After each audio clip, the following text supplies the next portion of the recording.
இந்த நேரத்தில் நம்ம மனசுல இருக்கிறத மக்கள் கிட்ட சொல்லி ஆகணும். தூத்துக்குடி ஸ்னோலினோட அம்மா என்ன அவங்களோட தம்பி, இன்னும் அவங்க பொண்ணுக்கு நான் தாய் மாமன்னு சொன்னாங்க. அந்த அக்காவோட குழந்தைங்க மட்டும் இல்லைங்க, என்ன அண்ணனா தம்பியா நினைக்கிற தமிழ்நாட்டில் இருக்கிற என்னோட எல்லா சகோதரிகளின் குழந்தைகளுக்கும் நான் இன்னைக்கு மட்டும் இல்ல, என்னைக்குமே ஒரு தாய் மாமனா தான் இருப்பேன். நீங்க எல்லாரும் என்னுடைய ரத்த உறவு, கூட பிறந்த பொறுப்பு. என் வீட்டு ரேஷன் கார்டுல வேணா உங்க பேர் இல்லாம இருக்கலாம், உங்க வீட்டு ரேஷன் கார்டுல வேணா என் பேர் இல்லாம இருக்கலாம். ஆனா நாம் எல்லாரும் ஒண்ணுதான், உறவுதான். நமக்கு இடையே எந்த அரசியலும் உள்ள நுழையவே முடியாது. என்கிட்ட இருந்து உங்களையும் உங்ககிட்ட இருந்து என்னையும் எந்த சக்தியாலும் பிரிக்கவே முடியாது.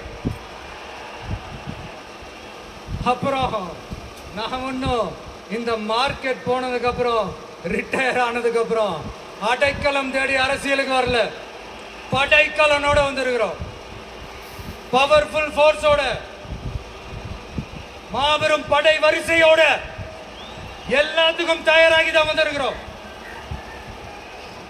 இவ்வளவு தயாரா நாம அரசியலுக்கு வர்றதுக்கு ரொம்ப ரொம்ப முக்கிய காரணம் ஒண்ணு இருக்கு. அது என்ன தெரியுமா? நன்றி கடன், நன்றி கடன், நன்றி கடன்.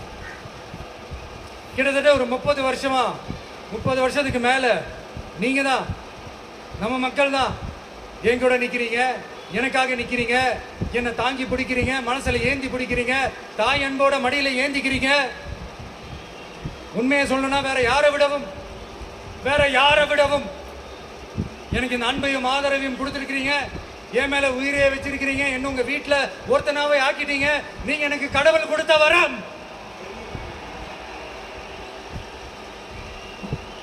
உலகம் பூரா நமக்காக நம்ம கூட நிக்கிற நம்ம மக்களை நான் எப்படி மறப்பேன்? நான் என் லைஃப்ல ரொம்ப உயிரா நினைக்கிறது பெண்களை, குழந்தைங்களை, இளைஞர்களை, உழைக்கிற மக்களை தான். இவங்க தான் நம்மளோட வகைரா.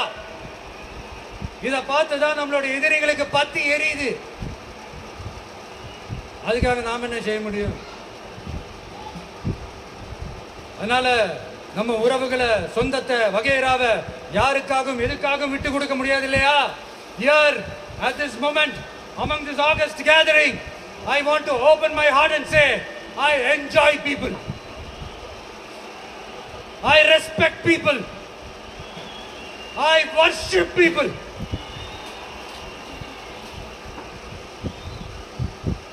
சரிப்பா, இவ்வளவு செஞ்ச நம்ம மக்களுக்கு நன்றி கடனா உன்னால முழுமையா செலுத்த முடியுமான்னு கேட்டா சத்தியமா சொல்றேன், என்னால முடியாதுதான்.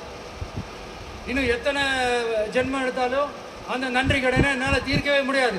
அப்புறம் என்ன மானாவுக்கடா நீ வந்திருக்காதான்னு கேக்குறீங்க. Mind voice